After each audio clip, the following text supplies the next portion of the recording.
अभी कुछ दिन पहले ही रिलीज हुई है। ये एक हॉरर स्टोरी है जिसमें एक चुड़ैल जो कि एक जंगल में रहती है, जंगल में आने वाले हर इंसान को मार देती है। फिर ये केस आता है पुलिस के हाथ, जो कि मानने को तैयार ही नहीं है कि ये काम किसी भूत या चुड़ैल का है। अब किस तरह से ये केस सोल्व होगा ये आपको तब पता चलेगा जब आप ये सीरीज एंड तक देखेंगे। तो बिना समय गवाए वीडियो शुरू करते हैं।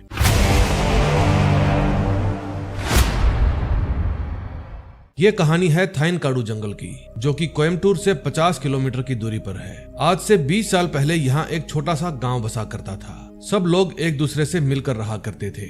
फिर एक रात सभी गांव वाले तैयार होकर वन देवी की पूजा करने जाते हैं, ताकि उनकी कृपा हमेशा उनके बच्चों पर बनी रहे। इस देवी को स्वर्ग में भी जगह नहीं मिली थी। फिर सभी गांव वाले इस देवी की अपने विधि विधान के साथ पूजा करते हैं। फिर वे एक बड़े से गड्ढे में आग जलाते हैं और एक के बाद एक सभी उसमें कूद जाते हैं। इनका मानना था कि इससे इनकी आने वाली पीढ़ियां देवी के प्रकोप से बची रहेंगी। इस देवी का नाम था वनराची। अब कहानी प्रेजेंट में आती है। ये है रेंज ऑफिसर सत्या, जो अपनी टीम और एक डॉक्टर को लेकर जंगल में आया है। ये एक हाथी को बेहोश कर देता है और फिर डॉक्टर को उसे चेक करने के लिए कहता है। उसके पाँव में बहुत सारा कांच चुभा था, क्योंकि जंगल में मौज मस्ती करने आए लोग शराब की बोतल इधर उधर तोड़ के फेंक देते हैं, जिसके कारण यहाँ रहने वाले जानवर इंजर्ड हो जाते हैं। फिर इसी रात हम एक वाइल्ड लाइफ फोटोग्राफर रॉबर्ट को देखते हैं, जो जंगल में भटक गया था। वो एक पेड़ पर कपड़ा बांधकर निशानी लगाता है और फिर घूम घाम कर वापिस उसी पेड़ के पास आ जाता है। तभी उसे जंगल में एक बहुत डरावनी आवाज आती है। आवाज सुनकर वो घबरा जाता है। तभी उसके पीछे से वनराची आती है और उसे मार देती है। फिर सुबह सत्या अपने साथी इरफान के साथ जंगल की जांच करने जाता है, क्योंकि कुछ लोग जंगल में चुपके से आते हैं और पेड़ काट कर ले जाते हैं। तभी उनके साथ आई महिला कर्मचारी बताती है कि वहाँ पेड़ पर कुछ है। फिर वे जब नजदीक जाकर देखते हैं तो वहाँ पेड़ पर उसी वाइल्ड लाइफ फोटोग्राफर रॉबर्ट की लाश टंगी थी, जो कि पूरी तरह से मकड़ी के जालों से लिपटी हुई थी। ये है आयनार। ये एक पुलिस वाला है। आज इसके घर में पूजा है। तभी इसके पास इसकी साथी चित्रा का फोन आता है। वो बताती है कि आज चेन्नई से यहाँ एक इंस्पेक्टर आने वाला है। वो सीधा क्राइम सीन पर जाने वाला है। हम दोनों को भी वहीं पर बुलाया है। फिर आयनार और चित्रा क्राइम सीन पर पहुंच जाते हैं। वे वहां जाकर इंस्पेक्टर ऋषि से मिलते हैं। ऋषि पूछता है, जब तुम दोनों यहाँ पहली बार आए तो तुम दोनों ने यहाँ पर क्या ऑब्जर्व किया? आयनार कहता है, क्या आप मेरा टेस्ट ले रहे हो? इंस्पेक्टर ऋषि कहता है, एक बात कान खोलकर सुन लो। मेरा काम करने का तरीका थोड़ा अलग है। जब भी मैं किसी केस में शामिल होता हूँ तो मेरा मकसद सिर्फ उसे सुलझाना होता है। अगर मेरे साथ काम करने में कोई इशू है तो तुम जा सकते हो, मैं बुरा नहीं मानूंगा। फिर आयनार वहाँ से जाने लगता है और थोड़ा पीछे जाकर रुक जाता है। वो बताता है, जब मैं पहली बार आया तो मैं यहीं पर खड़ा था और जहाँ आप खड़े हैं वहाँ एक फोटोग्राफर बॉडी की फोटो खींच रहा था। वो बॉडी ऐसे लग रही थी जैसे मकड़ी के जाल में कोई कीड़ा फंसा हो। लोग तो कह रहे थे कि जाल बुनने वाले हजारों कीड़ों ने इसके ऊपर जाल बुना होगा, लेकिन यहाँ एक भी कीड़ा नहीं था। अब ये खुद तो इस पेड़ पर चढ़ा नहीं होगा, जरूर किसी ने इसकी बॉडी को यहाँ पर पोजीशन किया है। वो जो भी है ये चाहता था कि इसकी बॉडी को सब देखें। सर, मुझे तो ये मर्डर लगता है। फिर वो चित्रा से पूछता है कि तुम्हें क्या लगता है? वो बताती है, यहीं पास में ही रॉबर्ट का बैग पड़ा था, जिसमें कुछ पैसे और कीमती कैमरा भी था, लेकिन किसी ने भी उसको चोरी नहीं किया। इसका मतलब अटैक करने वाला पैसों के पीछे नहीं था। यहाँ आसपास कनेर के फूल बिखरे हुए थे, लेकिन 3 किलोमीटर के दायरे में कोई भी कनेर का पौधा नहीं है। कोई तो इन जहरीले फूलों को यहाँ पर लाया ही होगा। मुझे भी ये प्लानिंग के साथ किया हुआ मर्डर ही लग रहा है। तभी वहाँ पर सत्या और इरफान आ जाते हैं। वे ऋषि को अपने साथ चलने के लिए कहते हैं। जब वे वहाँ से जा रहे थे तो आयनार बड़बड़ कर रहा था, क्योंकि उसको ऋषि का यहाँ पर आना पसंद नहीं था। वो तो खुद अपने प्रमोशन के सपने देख रहा था। फिर वे उस घर में जाते हैं जहाँ रॉबर्ट पिछले 2 महीनों से रह रहा था। सत्या बताता है कि बिना किसी रेंजर गार्ड के किसी को जंगल में जाने की अनुमति नहीं है, लेकिन गांव वाले फिर भी जंगल में घुस जाते हैं। पता नहीं रॉबर्ट भी कैसे जंगल में घुस गया। ऋषि पूछता है, उसको जंगल के अंदर जाते हुए किसी गार्ड ने नहीं देखा? सत्या बताता है कि सर, बजट कम होने की वजह से हमारे पास गिने चुने गार्ड्स हैं। ऋषि कहता है, मुझे उनसे पूछताछ करनी है, अरेंज करो। फिर बाहर जाकर ऋषि आयनार को कहता है कि रॉबर्ट इस गांव में किस किस से मिला, मुझे पूरी डिटेल्स चाहिए। हमें कोई ना कोई सुराग तो जरूर मिलेगा। फिर वो पूछताछ करने के लिए खुद आयनार और चित्रा के साथ जाता है, लेकिन उनकी पूछताछ में कोई भी दखलंदाजी नहीं करता। फिर वे उस होटल में जाते हैं जहां रॉबर्ट हर रोज खाना खाया करता था। ऋषि बाहर खड़ा वेटर्स की हरकतें नोट कर रहा था। फिर ऋषि को एक वेटर में कुछ गड़बड़ लगती है। फिर वो आयनार को कहता है, उस वेटर को पकड़कर मेरे पास लाओ, लेकिन इतने में वो वेटर वहां से भाग जाता है। फिर वे उसका पीछा करते हैं। ऋषि गाड़ी लेकर उनके पीछे जाता है। वो वेटर गली मोहल्लों से होता हुआ भागता है। फिर काफी देर पीछा करने के बाद वे उसे पकड़ लेते हैं। फिर जब पुलिस स्टेशन में ले जाकर उससे पूछताछ की जाती है तो वो बताता है कि मैं तो सिर्फ 1-2 बार ही उससे मिला हूँ। मैं तो आप लोगों को देखकर डर गया और वहाँ से भागने लगा कि कहीं आप लोग केस बंद करने के लिए मुझे झूठा ही अंदर ना कर दो। ऋषि कहता है देखो इसकी एक फैमिली है, सच्चाई का पता लगाकर इसकी फैमिली को जवाब देना मेरी जिम्मेदारी है। मैं इस केस को बंद करने के लिए नहीं आया हूँ। तेरे होटल मालिक ने बताया कि तू उस शाम जल्दी घर चला गया। अब तू कुछ बताएगा या तेरी फैमिली से जाकर पूछूं? वेटर कहता है प्लीज सर, अगर मेरी फैमिली को पता चला कि मेरी मर्डर केस में इंक्वायरी हो रही है तो वो जीते जी मर जाएंगे। फिर वेटर बताता है कि रॉबर्ट बाकी के वेटरों में से मुझे ही पसंद करता था। एक रात वो मुझे बोला कि मुझे उल्लू की फोटो खींचनी है,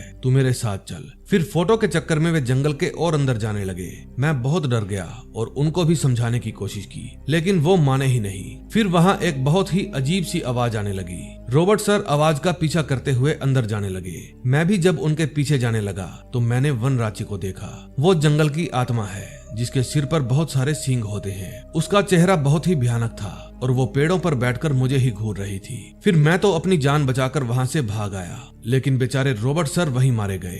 अगले सीन में हम फॉरेस्ट डिपार्टमेंट में काम करने वाली 2 महिला कर्मचारी को देखते हैं। वे अपनी ड्यूटी पूरी करके वॉच टावर से घर की तरफ जा रही थी। वे जंगल के बीच में से जाने लगती है। तभी चलते चलते सेल्वी को महिला प्रॉब्लम हो जाती है। फिर वो कैथी से सेफ्टी लेकर झाड़ियों के पीछे चली जाती है, लेकिन तभी कैथी को किसी की आहट होती है। वो इधर उधर टॉर्च मार कर देखती है, लेकिन उसे कोई भी दिखाई नहीं देता। फिर वो सेल्वी को कहती है तुम जल्दी आ जाओ। सेल्वी के वापस आने पर वे फिर से आगे बढ़ती हैं। तभी चलते चलते सेल्वी का पांव एक ट्रैप में फंस जाता है। कैथी उसका पांव ट्रैप में से निकालने की बहुत कोशिश करती है, लेकिन कुछ नहीं कर पाती। फिर वो उस ट्रैप के बीच में फंसाने के लिए कुछ ढूंढने लगती है। जब उसे कुछ नहीं मिलता तो वो कंट्रोल रूम में फोन करके लोकेशन बताती है और जल्दी से मेडिकल सहायता भेजने के लिए कहती है, लेकिन तभी वहाँ अजीब सी आवाजें आनी शुरू हो जाती है। सेल्वी की नजर वनराची पर पड़ती है जो धीरे धीरे उसी की तरफ आ रही थी। फिर उसके चिल्लाने की आवाज सुनकर कैथी उसके पास जाने लगती है, लेकिन ठोकर खाकर गिर जाती है। फिर सुबह कैथी सत्या सर को बताती है कि रात को जब मैं सेल्वी की आवाज सुनकर उसके पास गई तो मैंने देखा पेड़ के पीछे एक दानव था। पास में बैठी सेल्वी कहती है वो वनराची थी। सर आज तक मैंने उसकी कहानियां ही सुनी थी, लेकिन रात को पहली बार उसे देखा। इरफान कहता है जरूर तुमने कोई जंगली जानवर देखा होगा। सेल्वी कहती है मैं कोई दूध पीती बच्ची नहीं हूँ सर, मैंने वनराची को ही देखा था। कैथी ने भी तो देखा था, लेकिन वो आपको बता नहीं रही। फिर सत्या सर दोनों पर गुस्सा हो जाते हैं और कहते हैं फालतू की अफवाह उड़ाई तो दोनों को सस्पेंड कर दूंगा। फिर वहाँ से जाते वक्त इरफान सत्या को समझाता है कि यहाँ का हर गार्ड 2 इंसानों का काम करता है, तुम्हें फालतू में इन पर गुस्सा नहीं होना चाहिए था। अगर ये भी भाग गई तो हमारी जिम्मेदारी और बढ़ जाएगी। सत्या कहता है आप इन लड़कियों को 2 दिन की छुट्टी दे दो, थोड़ा आराम कर लेंगी। अगले सीन में हम देखते हैं आयनार और चित्रा एक हॉस्पिटल में जाते हैं, क्योंकि इनको इंस्पेक्टर ऋषि ने ही यहाँ पर बुलाया था। फिर वे डॉक्टर के रूम में जाते हैं। डॉक्टर बताती है कि हमें वहाँ पर जो कनेर के फूल मिले थे उनका जहर बॉडी में नहीं पाया गया। उस जंगल में इस तरह के जहरीले सांप बिच्छू जैसे और भी जिनावर रहते हैं, लेकिन उनके टाइप का भी जहर उस बॉडी में नहीं मिला। ये है तो मर्डर ही, लेकिन किससे हुआ है ये अब तक पता नहीं चला। लेकिन उसके शरीर पर जो जाले थे वो कीड़ों ने ही बनाए हैं। दिल्ली से उसकी ऑटोप्सी रिपोर्ट भी आई है, वो रिपोर्ट भी हमारी रिपोर्ट के साथ मैच करती है। फिर वहाँ से बाहर जाकर ऋषि उन दोनों से पूछता है क्या यहाँ पहले भी ऐसे इंसिडेंट हुए हैं। आयनार मना कर देता है। ऋषि कहता है या तो ऐसे मर्डर पहले भी हो चुके हैं और ये उन्हीं के जैसा मर्डर किया गया है, या फिर ये पहला मर्डर है और आगे चलकर ऐसे मर्डर और भी होंगे। फिर वे फॉरेस्ट डिपार्टमेंट में जाकर सत्या से मिलते हैं। सत्या उनको बीएफओ मैडम के पास लेकर जाता है। मैडम बताती है 5 साल पहले बाला नाम का एक ट्रक ड्राइवर था, उसके ट्रक का एक्सीडेंट हो गया था और वो विंडशील्ड तोड़कर बाहर आ गिरा। फिर अगले दिन उसकी बॉडी इसी हालत में पाई गई। अक्सर जंगल में कीड़े अपना खाना दूसरों से बचाने के लिए आजू बाजू जाल बुन देते हैं, लेकिन एक इंसान के ऊपर इस तरह का जाल हमने पहली बार देखा। उसकी मौत एक्सीडेंट के कारण हुई थी, इसलिए हमने कभी सोचा ही नहीं कि वो मर्डर हो सकता है। दूसरी तरफ सेल्वी अपने घर जाने की तैयारी कर रही थी। वो कैथी को कहती है कि तुमने सर को बताया क्यों नहीं कि वो वनराची थी, सब लोग मुझे ही पागल समझ रहे होंगे। कैथी पूछती है अब तू वापस कब आएगी। सेल्वी कहती है मुझे अपने बच्चे से मिले 8 महीने हो गए हैं, पता नहीं अब आऊंगी या नहीं। फिर वो कैथी को कहती है मेरी बात मानो, तुम भी यहाँ से चली जाओ, अब यहाँ खतरा है। फिर कैथी चर्च जाती है और अपनी माँ के लिए प्रार्थना करती है। फिर उसके बाद वो अपनी बीमार माँ से मिलने जाती है। तभी अगले सीन में हम देखते हैं ऋषि और आयनार उस ट्रक ड्राइवर के ससुर से जाकर मिलते हैं जो पास के ही गांव में रहता था। वो बताता है कि मेरे दामाद का ट्रक एकदम नई कंडीशन का था, मेरा दामाद प्रोफेशनल ड्राइवर था और ना ही कभी शराब पीता था। तभी चित्रा उनको आवाज लगाती है। फिर जब वे उस घर के अंदर जाते हैं तो उसकी वाइफ से पूछते हैं, क्या आपके हस्बैंड का कभी अपने साथियों के साथ झगड़ा हुआ था? वो बताती है कि मेरा पति कभी भी किसी से झगड़ा नहीं करता था। मैंने कभी भी उसको गुस्सा होते हुए नहीं देखा। वो अपने बेटे से बहुत प्यार करता था। ऋषि पूछता है, क्या एक्सीडेंट से पहले आपको उसके बिहेवियर में कोई चेंज दिखा? ड्राइवर की बीवी कहती है, एक्सीडेंट से एक आध हफ्ते पहले उनको नींद आनी बंद हो गई थी। उनको कोई चीज परेशान किया करती थी। आधी रात को भी वो अचानक से उठकर बैठ जाते थे और दीवार को देखकर चिल्लाते थे, मुझे छोड़ दो। फिर उसके बाद जब वो काम पर गए तो कभी वापस नहीं लौटे। फिर वे उस ड्राइवर के पड़ोसियों से पूछताछ करते हैं और उनकी वीडियो बनाते हैं। वे बताते हैं कि अक्सर रात को उसके चिल्लाने की आवाजें आती थी। एक दिन उसको डर के मारे तेज बुखार चढ़ गया।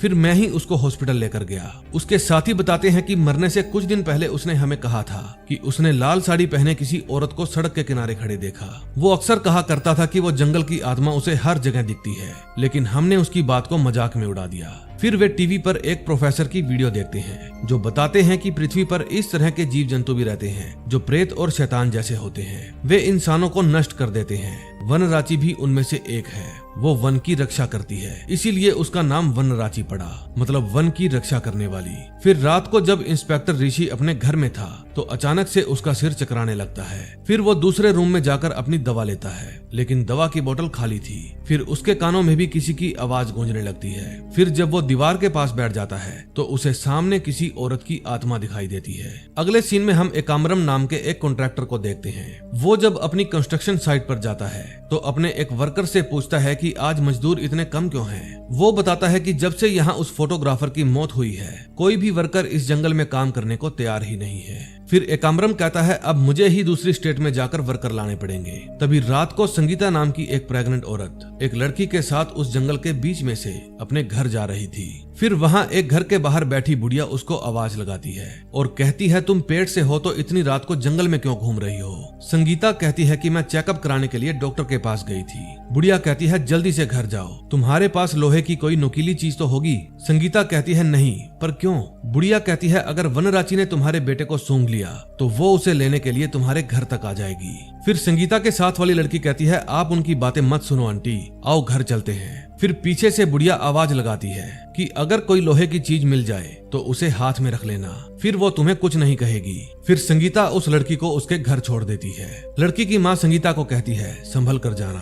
तभी वहाँ से जाते समय उसकी नजर एक कील पर पड़ती है। फिर वो उस कील को अपने हाथ में ले लेती है। फिर जब वो अपने घर जाने लगती है तो उसे किसी के अपने आसपास होने का एहसास होता है। फिर उसे डरावनी आवाजें सुनाई देती है और जब वो पीछे मुड़कर देखती है तो पेड़ के ऊपर उसे एक औरत बैठी नजर आती है। उसको देखते ही वो तेजी से भागकर अपने घर जाती है और घर के अंदर जाकर कुंडी लगा लेती है। घर पहुंचकर उसकी जान में जान आ जाती है। फिर वो अपने रूम में जाकर अपने हस्बैंड को संभालती है जो कि दारू पीकर मस्त सो रहा था। उसका हस्बैंड कोई और नहीं बल्कि वही कंट्रैक्टर एकाम्बरम था। फिर जब वो अपने दूसरे रूम में थी तो उसे दरवाजा खटखटाने की आवाज आती है। फिर कोई जबरदस्ती दरवाजा खोलने की कोशिश करता है। संगीता बहुत डर जाती है और अपने पति को आवाजें देने लगती है। फिर उसको अपनी छत के ऊपर किसी के चलने की आवाज आती है। फिर जब वो अपने पति के पास जाने लगती है तो वो दरवाजा अंदर से बंद हो चुका था। फिर अंदर से उसके पति के चिल्लाने की आवाज आती है।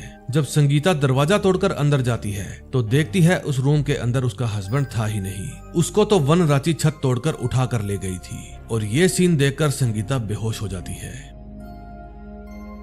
जब एकाम्बरम की आंख खुलती है तो वो खुद को जंगल में पाता है, लेकिन वो अपने हाथ पांव नहीं हिला पा रहा था। तभी उसे डरावनी आवाजें आनी शुरू हो जाती है। फिर वो देखता है कि वनराची उसी की तरफ चली आ रही है। फिर वो बचने की कोशिश करता है, लेकिन वनराची उसे मार देती है। फिर सुबह उसके घर पुलिस आती है और बारीकी से छानबीन करती है। इंस्पेक्टर ऋषि फटी हुई छत को ही देख रहा था। तभी उसके पास आयनार आता है। वो कहता है उस प्रेग्नेंट औरत की हालत गंभीर है, उसे अभी भी होश नहीं आया। चित्रा बताती है कल वो अपनी भांजी के साथ हॉस्पिटल में गई थी और रात को लेट लौटी। जब सुबह उसकी भांजी आई तो दरवाजा अंदर से बंद था। बहुत बार खटखटाने पर भी किसी ने दरवाजा नहीं खोला। फिर उसने उस खिड़की से झांका तो देखा उसकी मामी बेहोश पड़ी थी। फिर आस पड़ोस वालों ने ही दरवाजा तोड़कर संगीता को संभाला। इंस्पेक्टर कहता है वे जो लोग भी थे छत तोड़कर आए और एकाम्बरम को उठा कर ले गए, लेकिन ये कैसे पॉसिबल हो सकता है? सुनीता का पीछा करना एक डिस्ट्रैक्शन था, असली निशाना तो एकाम्बरम ही था। हो सकता है किडनैपर्स सुनीता के आने से पहले ही घर में आ गए हों इससे पहले कि एकाम्बरम को कुछ हो हमें उसे ढूंढना होगा। फिर वो स्निफर्स डॉग बुलाता है और उनको एकाम्बरम की शर्ट सुंघाकर जंगल में ढूंढने लगा देता है। इतने बड़े जंगल में उसे ढूंढना आसान नहीं था। अब पुलिस की हेल्प के लिए फॉरेस्ट ऑफिसर्स भी आ गए थे। काफी देर की मेहनत के बाद वे कुत्ते एक जगह पर जाकर भौंकने लगते हैं, लेकिन वहाँ पर उन्हें एकाम्बरम नहीं मिलता। तभी उनको वही डरावनी आवाज सुनाई देती है। फिर वे सब गन निकाल लेते हैं और आसपास ढूंढने लगते हैं। तभी इंस्पेक्टर ऋषि को एकाम्बरम की बॉडी मिल जाती है, जो बिल्कुल उस फोटोग्राफर की बॉडी जैसे जालों में लिपटी हुई थी। फिर टेस्टिंग के लिए उसकी बॉडी को हॉस्पिटल ले जाया जाता है। डॉक्टर बताती है कि इसके हाथ पांव भी उस फोटोग्राफर की बॉडी जैसे अकड़ गए थे। तभी एकाम्बरम का गला हिलने लगता है। डॉक्टर आश्चर्यचकित हो जाती है कि ये तो मर चुका है, लेकिन इसका गला कैसे हिल रहा है। तभी अचानक से उसके मुंह में से बहुत सारे कीड़े निकलकर बाहर आते हैं। फिर वे उस कीड़े की जांच करवाने के लिए एंटोमोलॉजिस्ट के पास जाते हैं। डॉक्टर बताता है कि ये वेब स्पिनर कीड़े दुनिया में सबसे अच्छे रेशम का उत्पाद करते हैं। मकड़ियां और रेशम के कीड़े अपने पेट से रेशे बनाते हैं, लेकिन ये वेब स्पिनर अपनी टांगों से बने छोटे छोटे छिद्रों से रेशम निकालते हैं। ये जब भी आगे बढ़ते हैं तो सैकड़ों रेशे इनके पाँव में से निकलते हैं। मुझे तो इनको चलते हुए देखकर बड़ा मजा आता है। ऋषि पूछता है, डॉक्टर ये वेब स्पिनर इंसानी बॉडी को ही क्यों टारगेट बनाते हैं? डॉक्टर कहता है, ये जानने के लिए मुझे कम से कम 2 हफ्ते का टाइम चाहिए। ऋषि पूछता है, क्या इन कीड़ों को जाल बनाने के लिए ट्रेन किया जा सकता है? डॉक्टर कहता है, नहीं, ये पॉसिबल नहीं है। तभी डीएसपी साहब खुद इस केस का फॉलोअप लेने के लिए आते हैं। ऋषि बताता है, सर ये बहुत ही इंटेलिजेंट और पढ़े लिखे लोगों का काम है। ये अपना कोई भी एविडेंस नहीं छोड़ते। इनका मोटिव तो अभी तक पता नहीं चला, लेकिन इन तीनों को मारने की वजह जरूर सेम हो सकती है। डीएसपी साहब पूछते हैं, क्या तुम्हें पूरा विश्वास है कि ये मर्डर है? ऋषि कहता है, इनके ग्रुप में से कोई वनराची का कॉस्ट्यूम पहनकर घूमता है, ताकि अगर उन्हें कोई देख ले तो डरकर भाग जाए और उनका गवाह भी ना बन पाए। अगले सीन में हम एक औरत को देखते हैं जो वनराची का एक छोटा सा स्टैचू बना रही थी। उस औरत का नाम मंगाई था। वो ये स्टैचू बेचने के लिए बना रही थी। तभी उसकी नजर एक लड़की पर जाती है जो वनराची के स्टैचू की तरफ ही देख रही थी। फिर वो उस लड़की को वनराची का स्टैचू देने लगती है, लेकिन उस लड़की की माँ उसका हाथ पकड़कर ले जाती है। फिर जब वे अपने घर जाते हैं तो उस लड़की के पास पता नहीं कहां से वनराची का स्टैचू आ जाता है, जो कि उसने अपने खिलौनों के साथ रखा हुआ था। तभी रात को जब सभी सो रहे थे तो उस लड़की की माँ को डरावनी आवाज आती है। फिर वो अपने पति को जगाती है और कहती है, जाके देखिए वो आवाज कहाँ से आ रही है। मुझे लगता है घर में कोई जंगली जानवर घुस आया है। फिर वे दोनों अपने घर को अच्छे से चेक करते हैं, लेकिन उनको कोई भी नहीं मिलता। फिर वो औरत अपने बच्चों के रूम में चेक करने के लिए जाती है। फिर उन्हें वहां पर वनराची का स्टैचू दिख जाता है। रथिनाम गुस्सा हो जाता है और उस स्टैचू को घर से बाहर लाकर आग लगाने लगता है। वो कहता है, जरूर हमारे घर के ऊपर किसी ने जादू टोना किया है। उसकी वाइफ पूछती है, इसे जलाने से कुछ गलत हो गया तो कल पंडित जी से पूछेंगे इसका क्या करना है। लेकिन रथिनाम उस स्टैचू को आग लगा देता है। वनराची उस समय सामने के पेड़ पर बैठी उन्हें ही देख रही थी। दूसरी तरफ इंस्पेक्टर ऋषि भी अपने बेड पर लेटा लेटा अपनी यादों में डूबा था। उसे अपनी गर्लफ्रेंड के साथ बिताए हुए कुछ पल याद आते हैं। एक बार उसकी गर्लफ्रेंड ने उसे कहा था कि अगर मैं तुमसे पहले मर गई तो भी मैं तुम्हारा पीछा नहीं छोड़ूंगी, भूत बनकर वापिस आ जाऊंगी और जिंदगी भर तुम्हें डराऊंगी। ऋषि को उसकी बातें मजाक लग रही थी। इसका मतलब उसकी गर्लफ्रेंड सच में ही मर चुकी है और अब वो भूत बनकर उसके आसपास ही मंडराती रहती है। तभी हम देखते हैं मंगाई रात को अपनी शॉप क्लोज करके अपने घर जा रही थी। तभी एक लफंगा उसको सीटी मारकर छेड़ता है। मंगाई उससे डरकर अपनी रफ्तार तेज कर लेती है, लेकिन वो लफंगा उसका पीछा करता है। फिर वो जल्दी से गली कूचों से होती हुई अपने घर पहुंच जाती है और उस लफंगे के आने से पहले ही अपने घर में घुस जाती है। फिर जब वो अपनी अलमारी में से अपने कपड़े निकालती है तो नोटिस करती है वो लफंगा बाहर भी आ गया है, जो कि झाड़ियों में छिपकर उसी को देख रहा है। फिर जब वो खिड़की के पास जाकर अंदर झांकता है तो देखता है मंगई के बाल बिखरे पड़े हैं और वो डरावनी दिख रही है। फिर वो डरकर भाग जाता है। अगले दिन ऋषि और आयनार केस के सिलसिले में थाईकांडू जाते हैं। आयनार टेंशन में लग रहा था। ऋषि पूछता है, क्या बात है? आयनार पूछता है, क्या आपको भूत प्रेत में विश्वास है? ऋषि पूछता है, क्यों, क्या हुआ? आयनार कहता है, कल आपने नोट किया, 1 सेकंड पहले तो स्निफर डॉग जोर जोर से भौंक रहे थे और जैसे ही कुछ देखा तो बिल्कुल शांत हो गए। इस इन्वेस्टिगेशन में जरूर कुछ अनएक्सपेक्टेड हो रहा है। कल मैं देवताओं और राक्षस पर लिखी हुई किताब पढ़ रहा था। इस दुनिया के हर एक युग में जानवरों को भी इंसान जितनी मान्यताएं दी गई है। जैसे ज्यूस के साथ ईगल और जैपनीज कल्चर में लोग सांप और लोमड़ी को बहुत मानते हैं, हमारे भी भगवानों की सवारी कोई न कोई जानवर ही होता है। वैसे ही वनराची के साथ होते हैं वेब स्पिनर। सर, इस बुक में लिखा है जब वनराची किसी को मार देती है तो वे वेब स्पिनर उस पर आकर अपना जाल बुन देते हैं। फिर इंस्पेक्टर ऋषि गाड़ी को सड़क के किनारे रोकता है और पूछता है, क्या इन्वेस्टिगेशन में ये सब लिखोगे? हर रहस्य के पीछे लॉजिकल और साइंटिफिक कारण जरूर होता है और वो कारण हमें कोई बताकर नहीं जाने वाला, हमें खुद ढूंढना होगा। फिर जब वे सत्या के घर पहुंचते हैं तो देखते हैं सत्या एक सांप को पानी पिला रहा था। फिर वो सांप पानी पीकर चला जाता है। फिर सत्या उनको उनके रूम्स दिखाता है और उनका सामान उनके रूम में भिजवा देता है। फिर ऋषि सत्या से पूछता है, मैंने सुना है कि एक फॉरेस्ट गार्ड का पैर ट्रैप में फंस गया था, क्या उसको भी वनराची दिखी थी? सत्या गर्दन हिलाकर हाँ कह देता है। वो बताता है कि गांव में हर रोज कोई ना कोई कहता है कि हमें वनराची दिखी है। फिर ऋषि पूछता है, क्या तुमने भी कभी वनराची को देखा है? सत्या कहता है, अब तक तो नहीं देखा, लेकिन जब भी देखूंगा तुमसे पहले मैं ही उसे पकड़ूंगा। तभी वहां पर कैथी आ जाती है। सत्या ऋषि को कहता है, अगर आपको कभी भी जंगल में जाना हो तो ये आपको वहां ले जाएगी। इस इन्वेस्टिगेशन में तुम्हें जो भी हेल्प चाहिए ये तुम्हें असिस्ट करेगी। फिर रात को अय्यनार अपनी वाइफ के पास कॉल करता है, जो कि झगड़ा करके अपने पिता के घर चली गई थी। अय्यनार उसे मनाने की कोशिश करता है और कहता है, प्लीज तुम मुझे छोड़कर मत जाओ। उसकी बातें सुनकर यमुना रोने लगती है। फिर नेक्स्ट डे ऋषि अय्यनार को बताता है कि रॉबर्ट को जंगल के बीचों बीच मारा गया था, जबकि एकाम्रम को उसके घर से अगवा किया गया। अय्यनार पूछता है, उन लोगों ने एकाम्रम को उसके घर में ही क्यों नहीं मारा? ऋषि कहता है, ये लोग दिखाना चाह रहे थे कि उस मर्डर का कनेक्शन भी इसी जंगल से है। तभी वहां पर कैथी आ जाती है। वो कहती है, गड्डी आज तुम्हारी बहन चलाएगी। फिर वे एकाम्रम के ऑफिस में जाने लगते हैं। रास्ते में ऋषि पूछता है, जब सेल्वी को जंगल में वनराची दिखी तो तुम भी उसके साथ थी ना, तो क्या तुमने भी वनराची को देखा था? कैथी कहती है, नहीं सर, मुझे तो उसकी परछाई दिखी थी। अय्यनार समझ जाता है वो झूठ बोल रही है। फिर वे एकाम्रम के ऑफिस में जाकर उसका ऑफिस चेक करने लगते हैं। ऋषि वहां काम करने वाली एक महिला से पूछता है, एकाम्रम का फोन कहाँ है, जिसको वो प्रोफेशनली यूज किया करता था? वो लेडी कहती है, मुझे नहीं पता। फिर उसके जाने के बाद ऋषि टेबल के नीचे अच्छे से चेक करता है। उसे वहां एक बटन मिलता है जिसको दबाने पर ड्रॉर खुल जाता है। उस ड्रॉर में उसे एकाम्रम का फोन मिल जाता है। फिर वो उस साइट पर जाता है जहां एकाम्रम का प्रोजेक्ट चल रहा था। हरीश बताता है कि एकाम्रम सर की मौत के बाद ये प्रोजेक्ट बंद हो गया। अब सरकार दोबारा से टेंडर निकालेगी। अब 8-9 महीने तक ये काम दोबारा स्टार्ट होने वाला नहीं है। तभी ऋषि को जंगल में कुछ दिखाई देता है। फिर ऋषि वहां जाता है और हरीश से पूछता है, क्या एकाम्रम रोड यहीं से निकालने वाला था? हरीश हाँ कह देता है। फिर वे और अंदर जाते हैं। तभी ऋषि का सिर चकराने लगता है। फिर कैथी को कोई आवाज सुनाई देती है और वो सबको छिपने के लिए कहती है, क्योंकि वहां एक बघीरा जंगली सुअर के पीछे भाग रहा था और वो इन पर भी अटैक कर सकता था। तभी वहां बारिश होने लगती है। ऋषि अपनी आंख निकालकर धोने लगता है। तब कैथी को भी मालूम हो जाता है कि इसकी एक आंख नकली है। फिर वे एकाम्रम की वाइफ संगीता से मिलने हॉस्पिटल जाते हैं। चित्रा बताती है कि उसका बच्चा पेट में ही मर गया है और संगीता फूट फूट कर रो रही थी, क्योंकि अब उसने अपने पति को भी गवा दिया और अपने बच्चे को भी। अगले सीन में हम रथी नाम को देखते हैं। जब वो अपनी फैक्ट्री में था तो उसके पास उसकी वाइफ का फोन आता है। वो बताती है, पंडित जी रास्ते में ही हैं, आप जल्दी घर आ जाइए। पंडित जी गुस्सा हो रहे थे, आपने उनसे बिना पूछे गुड़िया को जला जो दिया। फिर रथी नाम अपने घर जाने के लिए फैक्ट्री से बाहर आ जाता है। फिर उसको अपने आसपास किसी के होने का एहसास होता है। फिर जब वो अपनी फॉर्च्यूनर में जाकर बैठता है तो बैक व्यू मिरर में उसे वनराची दिखती है। फिर वो फॉर्च्यूनर के ऊपर छलांग लगा देती है। रथी नाम की फट जाती है। फिर वनराची उसको भी मार देती है।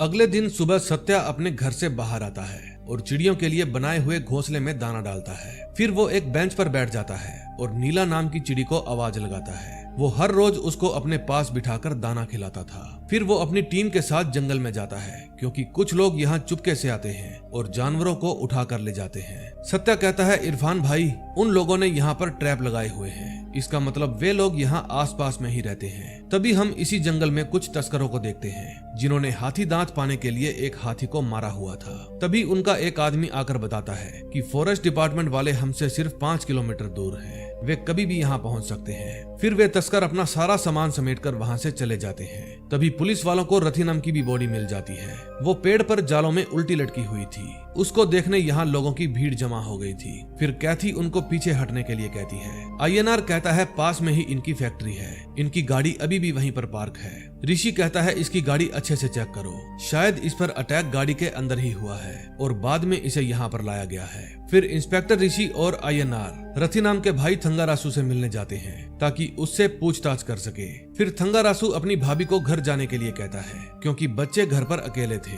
अय्यनार सभी को उस रूम से बाहर जाने के लिए कहता है। फिर अय्यनार पूछता है, अपने भाई को आखिरी बार कब मिले थे? थंगारासु कहता है, कल पोलाची जाने से पहले करीब 2 बजे, और आज जब भाभी का फोन आया तभी मैं वापिस आया। अय्यनार कहता है कल जिस होटल में तुम रुके थे उसका नाम और एड्रेस मुझे लिख कर दो। फिर अय्यनार पूछता है तुम्हारे भाई का कोई दुश्मन था? थंगारासु कहता है अगर दुश्मन होता तो वो सीने पर वार करता। इस तरह की मौत का तो कोई और ही कारण हो सकता है। बात करते समय बार बार उसके फोन पर किसी का फोन आ रहा था और वो फोन को कट कर रहा था। इंस्पेक्टर ऋषि चुपचाप खड़ा उसकी हरकतें नोट कर रहा था। ऋषि कहता है तुम्हारा फोन फिर से बज रहा है, तुम रिसीव कर लो। एक ही आदमी का 3 बार फोन आ चुका है, अर्जेंट होगा, उठा लो फोन। ये फोन उसी तस्कर का था। वो कहता है बाकी पैसे कब देगा? मैं जानता हूँ वहाँ पर पुलिस है, आज रात मुझे मेरे पैसे मिल जाने चाहिए वरना बहुत बुरा होगा। फोन काट के थंगारासु कहता है एक क्लाइंट का फोन था, पेमेंट मांग रहा था। फिर कार की तहकीकात करते समय उनको औरत के बाल मिलते हैं। ऋषि उन बालों को लैब में भिजवाने के लिए कहता है। तभी फॉरेस्ट डिपार्टमेंट की टीम जब जंगल में गश्त लगा रही थी तब उनकी नजर वहां पर लगे कैमरों पर पड़ती है जो कि टूटे हुए थे। वहां और भी कैमरे थे जो तोड़ दिए गए थे। फिर वे सत्या को जाकर बताते हैं कि चारों कैमरे टूटे पड़े हैं। जब सत्या उन कैमरों के मेमोरी कार्ड ओपन करके देखता है तो उन्हें एक पेड़ पर वनराची का फुटेज मिल जाता है। उसको देखकर दोनों की हवा निकल जाती है। दूसरी तरफ पुलिस वाले रथी नाम के घर की छानबीन कर रहे थे। तभी ऋषि की नजर उसकी बेटी पर पड़ती है जो कि मिट्टी में गड्ढा खोद रही थी। तभी पुलिस वालों को वहां जमीन में एक ग्राफ बना हुआ मिलता है जो काफी अजीब था। अय्यनार पूछता है ये क्या है, कोई पूजा वूजा करवाई थी क्या? रथी नाम का बेटा बताता है कि मेरे पापा को 2 दिन से अजीब अजीब चीजें दिख रही थी। तभी ऋषि उसकी बेटी के पास जाकर पूछता है क्या कर रही हो? वो कहती है गुड़िया को दफना रही हूँ। पापा ने जब इसको जलाया तो वनराची को गुस्सा आ गया, इसीलिए वो पापा को ले गई। उस गुड़िया से पुलिस वालों को मंगाई का पता चल जाता है जो इस तरह की गुड़िया बनाया और बेचा करती थी। फिर पुलिस वाले उसके घर तक पहुंच जाते हैं। पहले तो वे उसके घर की अच्छे से तलाशी लेते हैं। उन्हें वहां पर एक संदूक मिलती है। जब चित्रा उसको खोलकर देखती है तो उसके अंदर उनको वनराची का कॉस्ट्यूम मिलता है। फिर पुलिस वाले उसको पुलिस स्टेशन ले जाते हैं। ऋषि, अय्यनार और चित्रा उससे पूछताछ करने के लिए अंदर आते हैं। चित्रा उसकी बातें रिकॉर्ड करने के लिए मोबाइल में रिकॉर्डर ऑन करती है। नाम पता पूछने के बाद ऋषि उसके परिवार के बारे में पूछता है। वो बताती है मेरे माँ बाप इसी गांव में रहते हैं लेकिन मैं उनसे अलग रहती हूँ क्योंकि मैंने जो लाइफ चुनी वो उनको पसंद नहीं थी। फिर अय्यनार उसके सामने एक फाइल रखता है। ऋषि पूछता है क्या इनमें से किसी को जानती हो? वो मना कर देती है। फिर अय्यनार उस डॉल को उसके सामने रखता है जो रथी नाम की बेटी के पास थी। ऋषि पूछता है जब उन्होंने इस गुड़िया को तुमसे खरीदा ही नहीं तो ये गुड़िया उनके घर पर कैसे पहुंची? मंगाई कहती है वो लड़की जब भी दुकान पर आती थी इस गुड़िया को देखा करती थी। उसकी मम्मी ने कभी भी ये डॉल उसको नहीं दिलाई। फिर एक दिन वो लड़की अकेली आकर ये गुड़िया ले गई। ऋषि कहता है मैं जानता हूँ तुम ही वनराची बनकर लोगों को डरा रही हो। तुम्हारे ग्रुप में और कौन कौन है? वो कहती है ये मेरा ड्रामा कॉस्ट्यूम है। हम अक्सर गांव में ड्रामा करते हैं। मैं उसमें वनराची का रोल अदा करती हूँ। मैं एक आर्टिस्ट हूँ। तभी ऋषि के पास सत्या का फोन आता है। फिर ऋषि सत्या से मिलने जाता है। सत्या ने एक पति पत्नी को पुलिस की गाड़ी में बिठा रखा था। वो बताता है कि ये लोग जंगली सुअर, सियार और खरगोश को मारकर उनका मांस ऑनलाइन बेचा करते थे। इनको देखकर कोई सोच भी नहीं सकता कि ये स्कूल टीचर होंगे। ये किसी बड़े पोचिंग ग्रुप के साथ भी मिले हो सकते हैं। इरफान भाई कहते हैं मैं इनको स्टेशन में ले जाकर इन पर FIR करता हूँ, आप लोग जाकर आराम करिए। ऋषि पूछता है मुझे क्यों बुलाया? फिर सत्या उसको वनराची वाली फुटेज दिखाता है। उसको देखकर ऋषि कहता है हो सकता है कि ये कोई जिम्नास्ट या रोप वॉकर हो, इनके लिए ऐसे चलना मुश्किल नहीं। सत्या पूछता है क्राइम सीन पर जो बाल मिले थे उसका क्या हुआ? ऋषि बताता है लैब में भेजे हैं, देखना होगा वो बाल मंगाई के विग से मैच होते हैं या नहीं। जब वे लोग आपस में बातें कर रहे थे तब वहाँ नीला नाम की चिड़िया आ जाती है। सत्या बताता है ये अक्सर मुझसे मिलने आती रहती है। फिर वो ऋषि के हाथ पर कुछ दाने रखता है और नीला को बुलाता है। फिर नीला ऋषि के हाथ पर बैठकर दाना खाने लगती है। अगले दिन सुबह गांव में पंचायत लगती है। मुखिया जी गांव वालों से उनकी तकलीफ पूछते हैं। फिर उनमें से एक गांव वाला कहता है कि पुलिस कुछ नहीं कर रही है, लगता है हमें खुद ही वनराची को पकड़कर मारना होगा वरना वो एक एक करके कई गांव वालों को शिकार बना लेगी। मुखिया जी कहते हैं तुम लोगों ने एक टाइगर को भी मार डाला था, अगर फॉरेस्ट पुलिस आती तो उसे जिंदा पकड़ लेती। फॉरेस्ट पुलिस अपना काम अच्छे से कर रही है, इसलिए ये काम उन पर ही छोड़ दो और कुछ भी उल्टा सीधा मत करना। फिर जब मुखिया जी अपने घर जाते हैं तो उनसे मिलने के लिए इंस्पेक्टर ऋषि आता है। मंगई मुखिया जी की बेटी थी और ऋषि उनसे उसके ही बारे में पूछताछ करने आया था। उसकी माँ बताती है कि उन्होंने मंगई की जबरदस्ती शादी करवा दी थी। उसका पति उसे मारा पीटा करता था, इसलिए वो उसको छोड़कर हमारे पास नहीं आई बल्कि गांव में ही अलग रहने लगी क्योंकि वो हमसे भी नाराज थी। मेरी बेटी बहुत अच्छी लड़की है, आपको जरूर कोई गलतफहमी हुई है। फिर अय्यनार और चित्रा ड्रामा एकेडमी में जाकर मंगई के बारे में पूछताछ करते हैं। वहाँ उन्हें पता चलता है कि मंगई अक्सर यहाँ वनराची का रोल अदा करती है। फिर अगले दिन सुबह इंस्पेक्टर ऋषि जॉगिंग कर रहा था। उसके दिमाग में इस केस को लेकर इन्वेस्टिगेशन ही घूम रही थी। भागता भागता वो जंगल के बीच में चला जाता है। फिर वो थक कर एक पत्थर पर बैठ जाता है। तभी वहाँ पर कैथी अपनी कोलीग्स के साथ आती है। वो ऋषि को बताती है कि आज हमारी ड्यूटी यहाँ पौधे लगाने की लगी है। फिर वो ऋषि के पास आ जाती है। तभी वो देखती है ऋषि के कपड़ों के बीच में जोक चल रही है। फिर वो उनको हटाने लगती है। जोक हटाते समय वो ऋषि के काफी करीब आ जाती है, लेकिन तभी ऋषि के सिर में दर्द होने लगता है। फिर उसकी नजर सामने तालाब पर जाती है, जिसके ऊपर हवा में उसकी गर्लफ्रेंड खड़ी थी। फिर ऋषि कैथी को कहता है जाओ यहाँ से। जब कैथी पलट कर देखती है तो उसे वहाँ पर कुछ भी नहीं दिखता। फिर ऋषि की गर्लफ्रेंड कैथी को देखकर जोर से चिल्लाती है। फिर आवाज सुनकर कैथी वहाँ से भाग जाती है। अब नेक्स्ट वीडियो में देखेंगे ये ऋषि के साथ क्या करती है और ऋषि इस केस को सुलझा पाता है या नहीं, क्योंकि वो तो ये मानने को तैयार ही नहीं है कि वनराची नाम की कोई प्रेत आत्मा जंगल में आने वाले लोगों को मार रही है। सो दोस्तों, अगर अब तक आपने हमारा चैनल सब्सक्राइब नहीं किया तो प्लीज कर लीजिए और बेल आइकन जरूर दबा देना, ताकि इस वीडियो का नेक्स्ट पार्ट आए तो आपको पता चल जाए। मिलते हैं नए दिन नई वीडियो के साथ। Till then bye bye.